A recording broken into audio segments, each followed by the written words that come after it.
21 August grenade হামলা মামলায় তারেক রহমান সহ সব আসামি খালাস।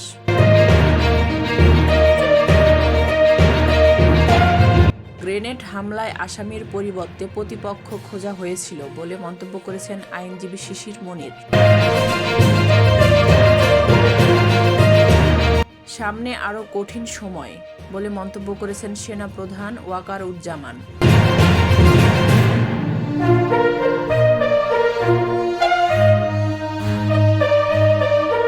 দুদিন কর্মবিরতির পর স্বাভাবিক হয়েছে চট্টগ্রাম আদালতের কার্যক্রম।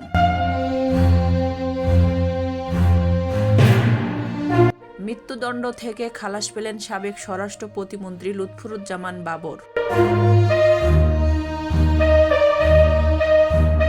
সাবেক সংসদ সদস্য ও মহিলা আওয়ামী লীগের সাবেক কেন্দ্রীয় সভানেত্রী সাফিয়া খাতুন গ্রেপ্তার।